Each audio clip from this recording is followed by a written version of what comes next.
Hello and welcome. My name is Thomas, and in this video, we're going to answer the question, what is a brand?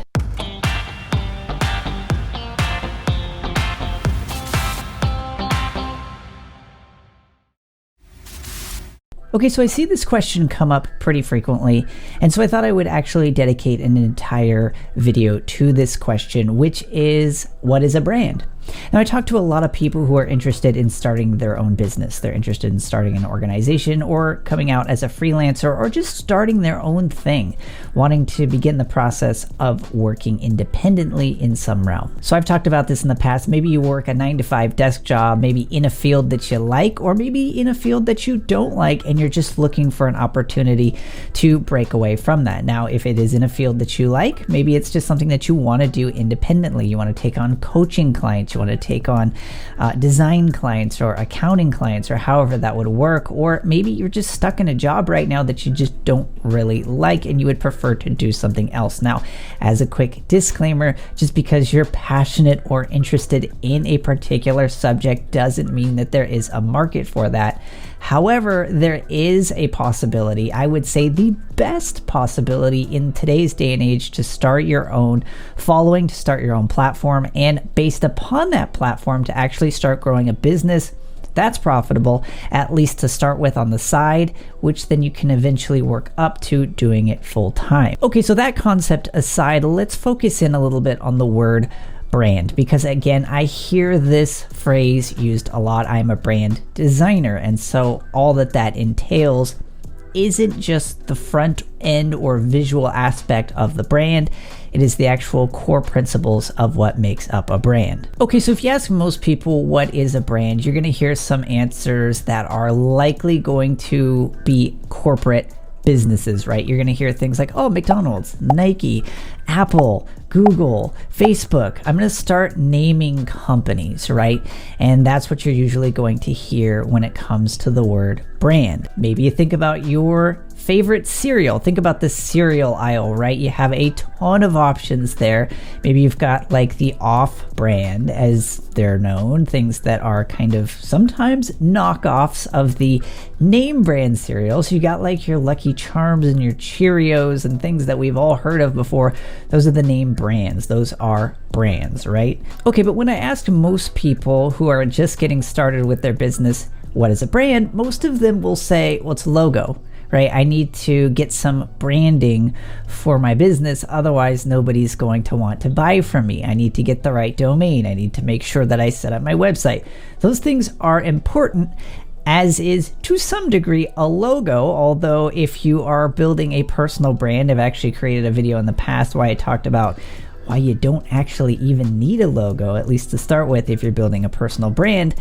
But the answer is no. A brand is not simply a logo. Now, a logo can be a part of your brand, but it is not the brand itself. So that's when I see these advertisements, build your brand, get a $99 logo design, and I end up thinking to myself, that's not going to build a brand. A brand instead is the promise that you make to your target customers and how you fulfill that promise. So let's go ahead and use a quick example.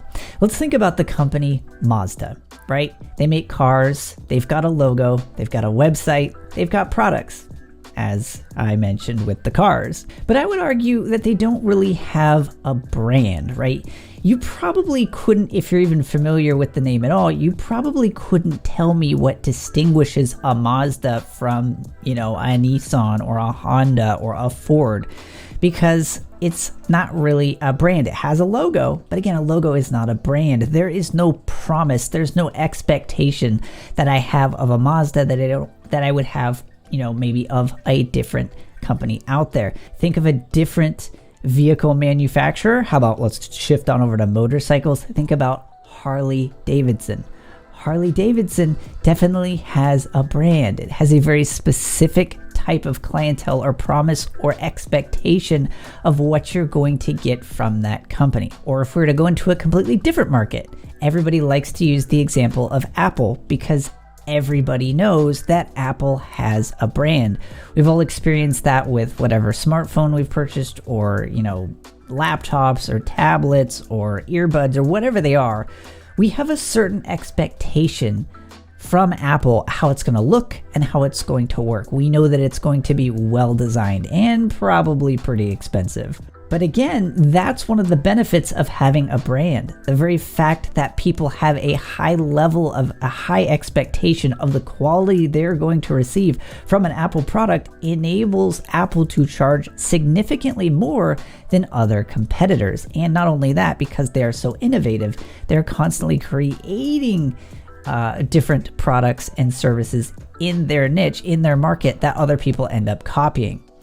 Just as an aside, I remember when I first saw the Apple AirPods come out, it was probably within the next 2 or 3 weeks, I was seeing ads on Amazon or sponsored products on Amazon that were nothing but knockoffs of the Apple AirPod. They looked exactly the same, so close that I was getting ready to buy one of them until I saw how low it was priced. I was like, that's not the real thing. Okay, so all of that aside, let's touch then on the concept. How does this actually work in practice? And some of this is a little bit ambiguous because it takes our perspectives as consumers to apply them properly. But think of it this way.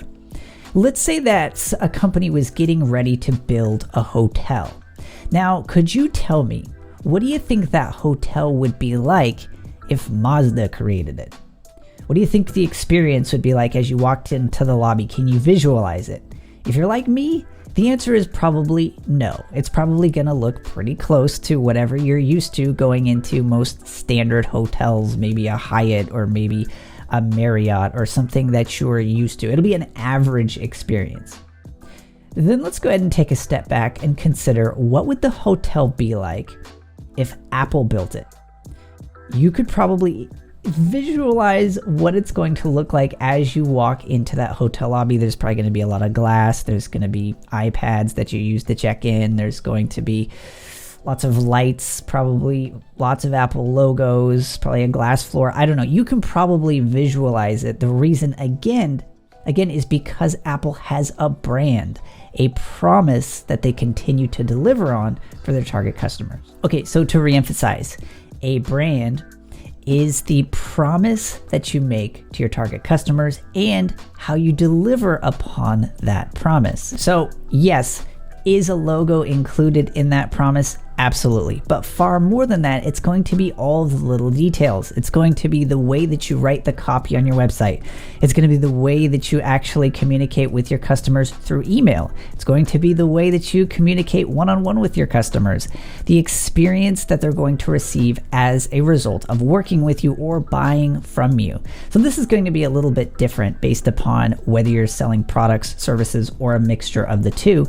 But at the end of the day, the brand that you build through your business, the string that kind of holds everything together, that kind of baseline thread, that is the piece that's going to distinguish you from every other person in your niche. That's why there are so many designers and accountants and any type of freelancer you can think of out there who are constantly trying to compete on the basis of price. They're always lowering their price. They're always arguing why they're the cheapest and the fastest. The reason they have to argue on the basis of fast and cheap is because they don't have a brand. They don't have something that people are willing to pay more for, which at the end of the day, ironically, that actually ends up creating a better product for the end consumer. So if you're able to charge more for your accounting services and do a higher level, more thorough version of that job, you're going to do better work that you're going to be able to use to gain more clients, and you're going to be able to charge more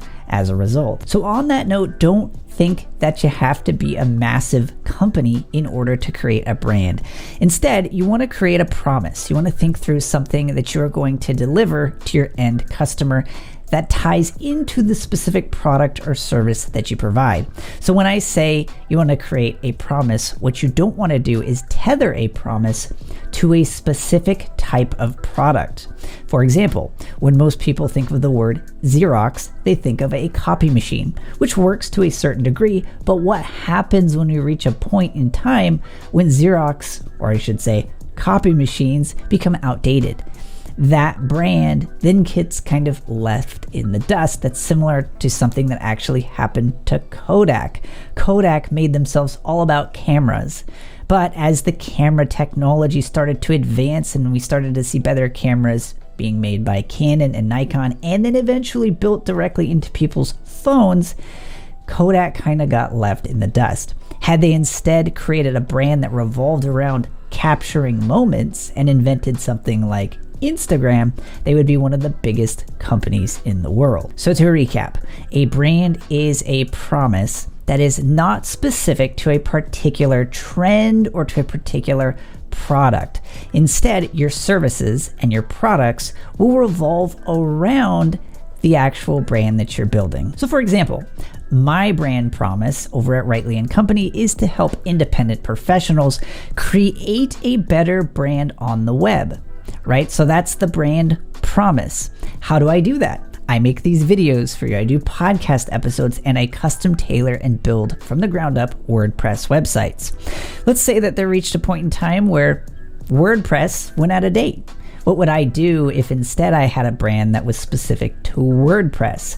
I'd be kind of toast, right? But since my brand promise isn't specific to WordPress or any technology, I could adapt, I could grow, I could still fulfill that brand promise with whatever medium I was working in. So there you go. I just wanted to share some quick tips with you today. The more that you can build a brand, the more successful you're going to be, and the higher the price you're going to be able to charge for your products and services, and the quicker results you're going to be able to see for your customers and for your clients. So as always, if you found this video useful, hit that like button, subscribe if you're not already, and I look forward to seeing you in the next video. Hey, so I get asked all the time how I make my videos, so I decided to put together for you a free 1-hour training, which I'm calling the 7 Pillars of Effective Video. Again, this is totally free, so click the box in the top right-hand corner of this video. You can also head on over to rightly.tv/training. Again, this is totally free. Head on over to rightly.tv/training.